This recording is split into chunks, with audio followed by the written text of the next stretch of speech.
Olá, meus irmãos. Então, vamos dar início a mais um estudo doutrinário, doutrina espírita. E vamos fazer antes aqui uma breve leitura do Evangelho segundo o Espiritismo, mais precisamente no capítulo 27, ação da prece e transmissão do pensamento. A prece é uma invocação mediante a qual o homem entra pelo pensamento em comunicação com o ser a quem se dirige. Pode ser por objeto um pedido, um agradecimento ou uma glorificação. Podemos orar por nós mesmos ou por outrem, pelos vivos ou pelos mortos. As preces feitas a Deus, escutam-nas os espíritos incumbidos da execução de suas vontades, a que se dirigem os bons espíritos se reportadas a Deus. Quando alguém ora a outros seres, que não a Deus, falam recorrendo a intermediários, a intercessores, porquanto nada sucede sem a vontade de Deus. O Espiritismo torna-se compreensível a ação da prece, explicando de modo a transmissão do pensamento, que, no caso em que o ser a quem oramos acuda ao nosso apelo, quer em que apenas lhe chegue nosso pensamento para aprendermos o que ocorre em tal circunstância. Precisamos conceber, mergulhados no fluido universal que ocupa o espaço todos os seres, encarnados e desencarnados, tal qual nos achamos neste mundo dentro da atmosfera. Esse fluido recebe da vontade uma impulsão. Este é o veículo do pensamento, como o ar é para o som, com a diferença de que as vibrações do ar são circunscritas, ao passo que as do fluido universal se estende ao infinito, dirigindo, pois, ao pensamento para um ser qualquer na Terra ou no espaço, de encarnado para desencarnado, ou vice-versa. Uma corrente fluídica se estabelece entre um outro, transmitindo de um ao outro o pensamento, como o ar transmite o som. Depois tem a continuidade deste texto contido pelas instruções recebidas. Hoje a gente pode falar da prece não só de uma maneira mistificada, digamos assim, em relação a uma fé transcendental, espiritual, mas sim como algo palpável pela própria ciência. Hoje a ciência física quântica, ela diz que nós temos uma capacidade muito grande de transmissão através do pensamento, pela nossa força da vontade, e acreditar nessa vontade, de nós modificarmos certas realidades possíveis pela expansão energética deste pensamento, que ela se torna uma espécie de matéria, uma matéria invisível, e ela se propagaria através de ondas magnéticas ou partículas subatômicas, em ambos os casos indo em direção àquilo ou àquele a qual nós intencionamos. Então hoje nós temos uma explicação também, não só diante de um modo transcendental, espiritual, religioso, mas também científico, para definir a prece. Então, por isso que se diz, naquela prece ardorosa, aquela prece com fé, né? Acreditando na possibilidade de realmente nós cocriarmos uma nova realidade diante daquilo que nós nos propomos, né? Não só como algo que seja efetivamente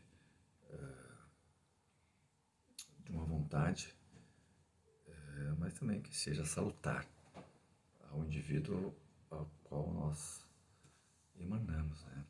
E aí a doutrina vem dizer que isso é possível através desse fluido que estamos envolvidos e pelo qual essa energia ela se propaga como o ar, né? Como o som pelo ar, para fazer uma analogia para que a gente possa ter uma compreensão maior. Então é isso, né? Aí fica aqui para que seja aprofundado depois essas questões. Então vamos encaminhar esse nosso grupo de estudo já utilizando desse mecanismo, né, da nossa intenção através da prece, né?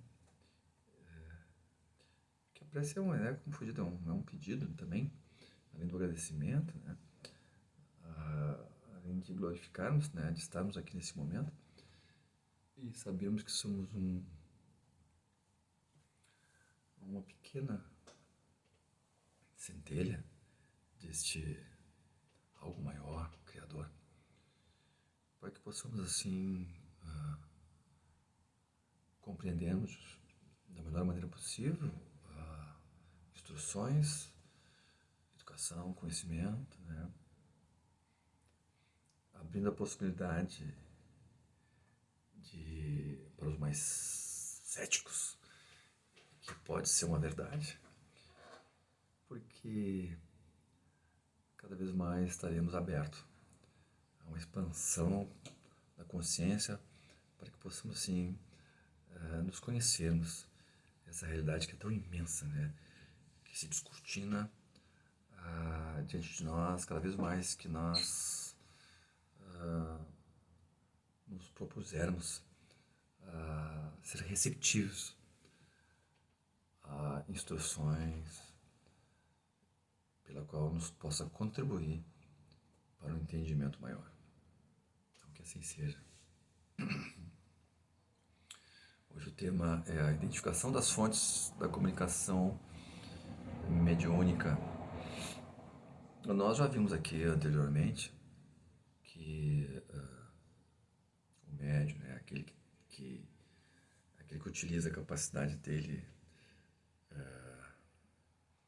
mental, psíquico-orgânica ou não, dependendo da modalidade que ele serve como intermediário,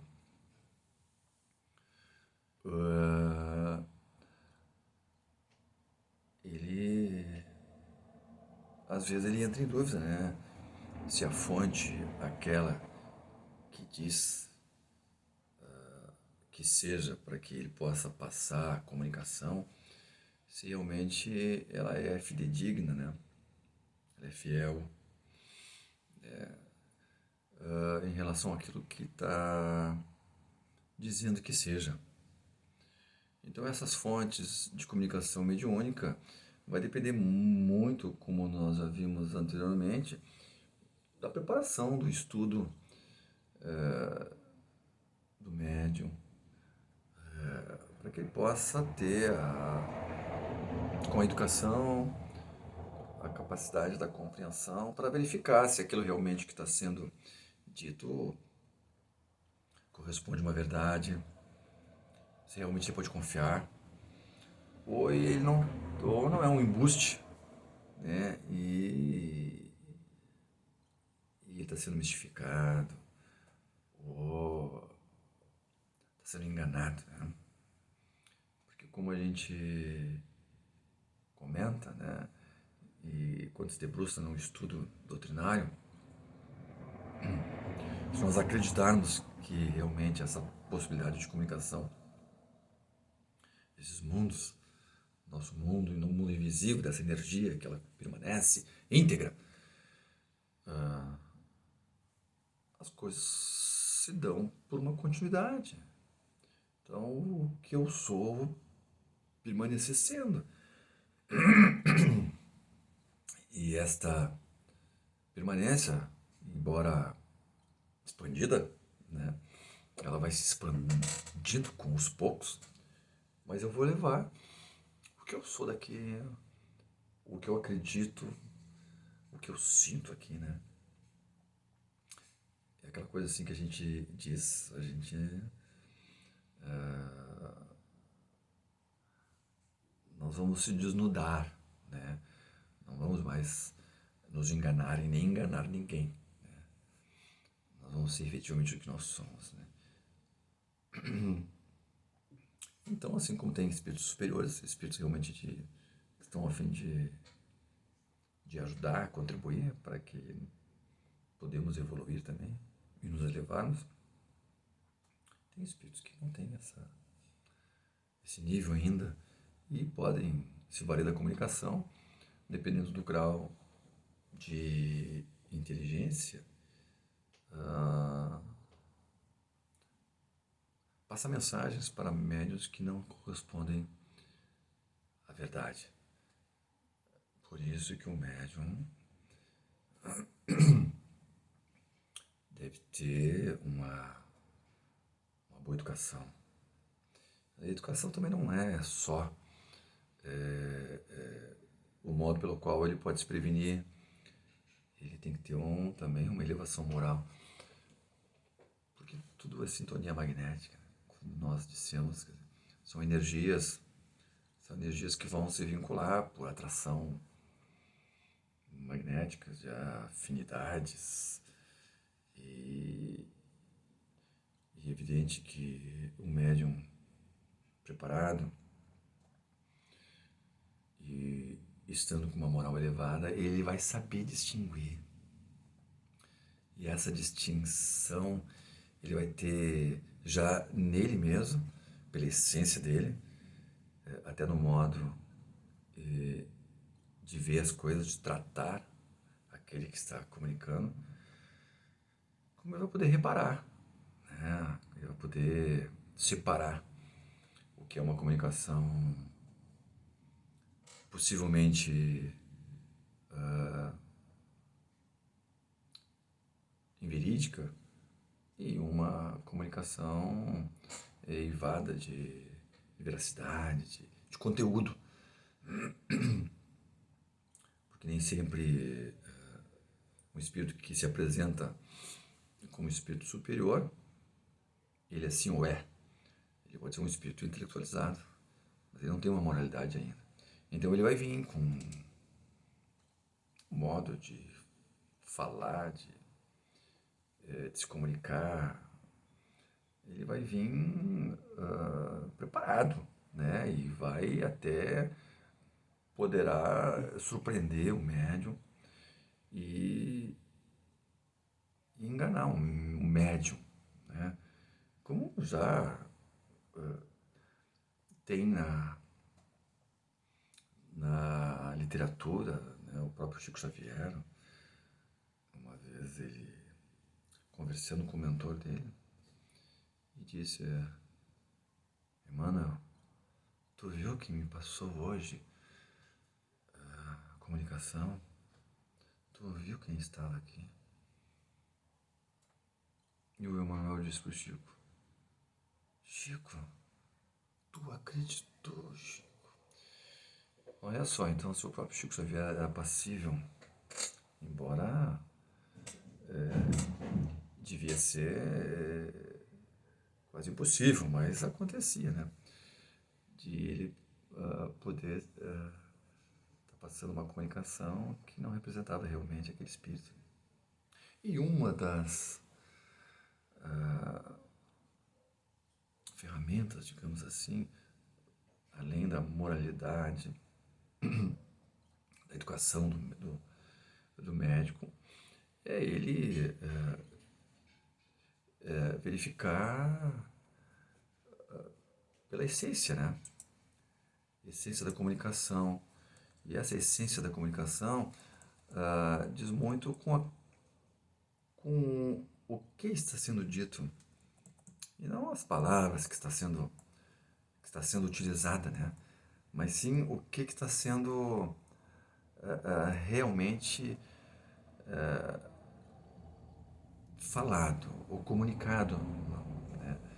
Se realmente aquilo vem ao encontro doutrinário, se aquilo vem em encontro junto dentro das obras de Kardec, se não está ali criando alguns sistemas diferenciados, né? Se aquilo que está sendo dito, embora seja algo novo, mas em outras casas espíritas estão sendo ditas também, não é alguma coisa genuína. Então tudo isso aí vai depender do sentimento, da educação e da moralidade do médium neste momento, né? Há também, em determinadas situações, em que, na verdade, não deixa, não seja um processo eminentemente também mediúnico, mas sim naquele momento ele pode estar correndo ali uma situação anímica, ou seja, não é um espírito que está vindo, é o próprio espírito do médium que está se manifestando. E aí, claro, aí cai o próprio médium dentro dos mecanismos da educação que ele tem, verificar se é dele mesmo ou não. Às vezes há uma dificuldade, porque, segundo a literatura doutrinária, nunca ela é exclusivamente mediúnica, ela tem um pouco de animismo, né? Porque ela tem um pouco do médium, né?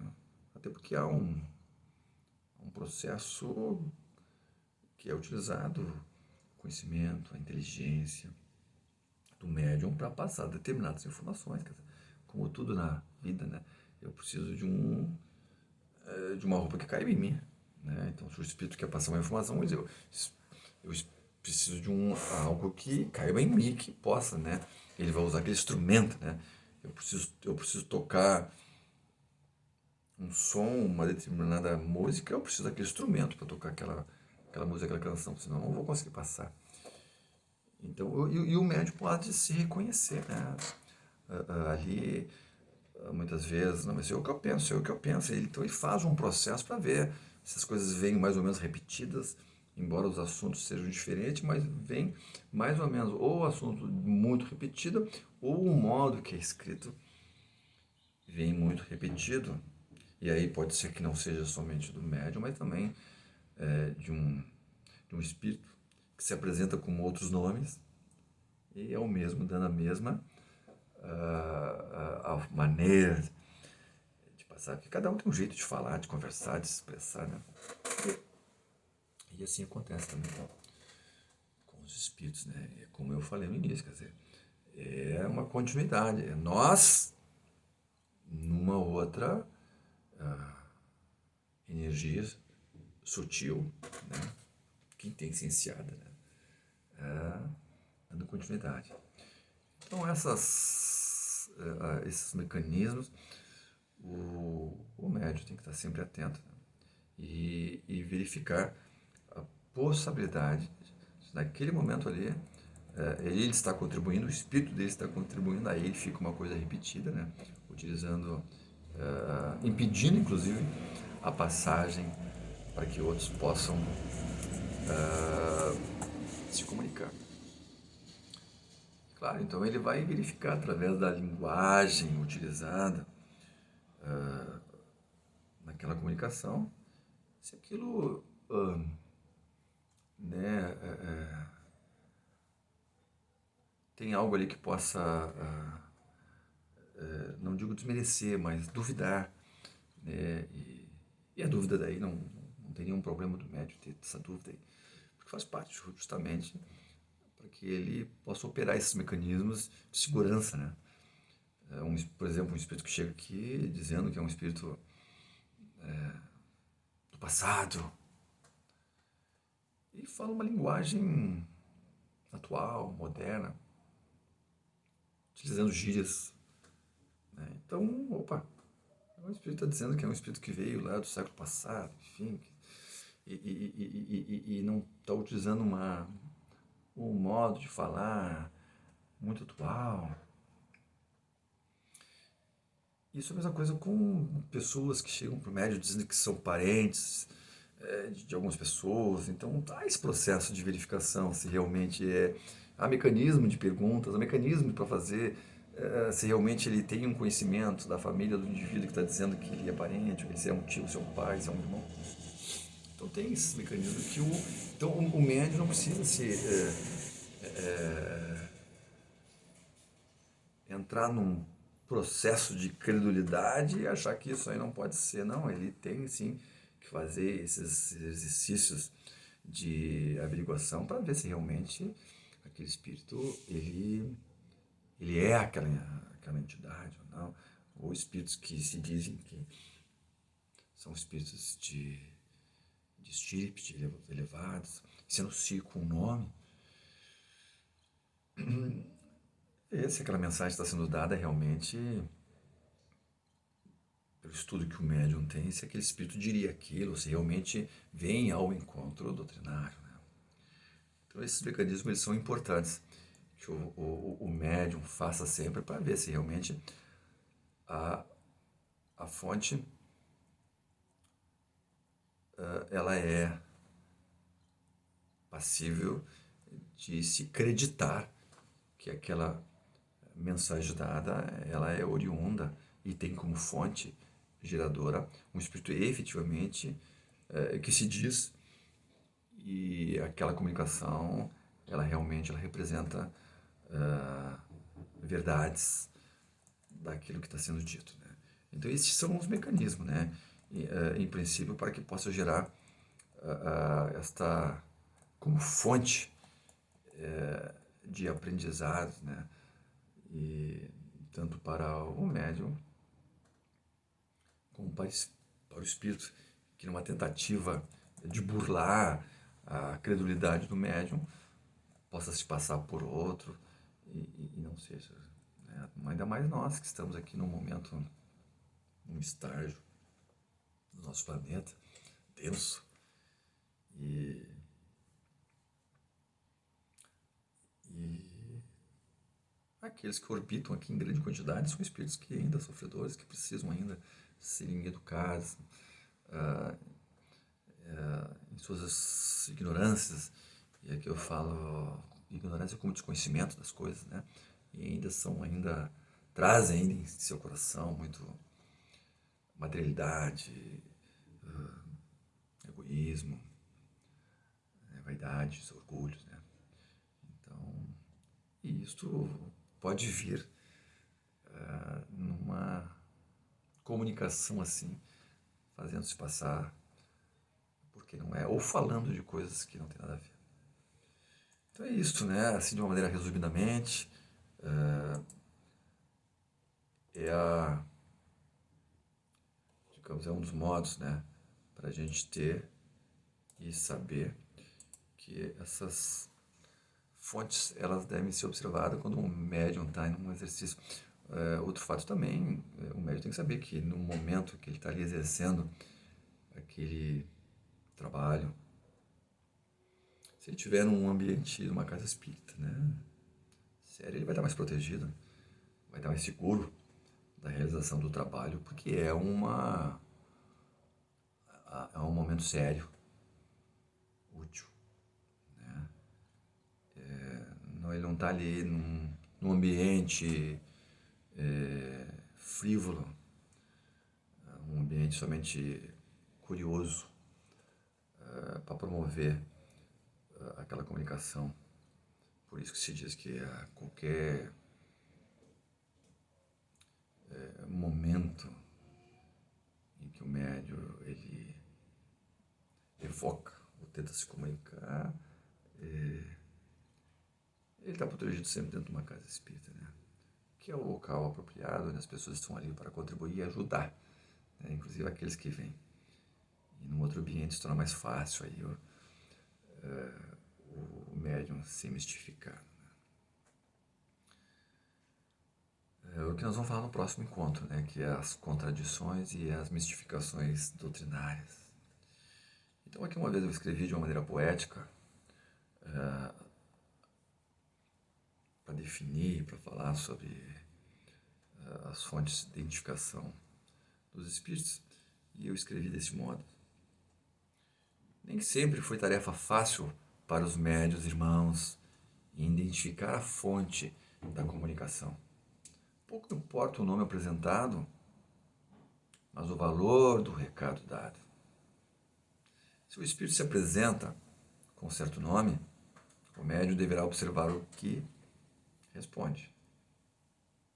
Se vem como parente falecido, verifique se o que diz traz nele algo parecido.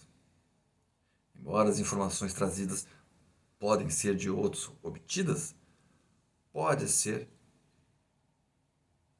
de outros trazidas. Assim, a fonte se mede na comunicação pelo grau de elevação. O espírito elevado não precisa de um nome para ser chamado, e nem para o médium ser identificado. São conhecidos pelos conselhos que dão. Falam de amor e do perdão. Aqueles que se dizem muito antigo procuram palavras antigas como abrigo. Os que se dizem contemporâneos e conhecidos são mais observáveis porque trazem hábitos com aqueles parecidos. As fontes nas comunicações mais fidedignas são quando o médium e o espírito desconhecidos se comunicam em mensagens dignas, sem anímica influência. As informações são confrontadas, ratificando como positivo os resultados. Não é a semelhança da caligrafia ou da assinatura, mas a postura. Não é pelo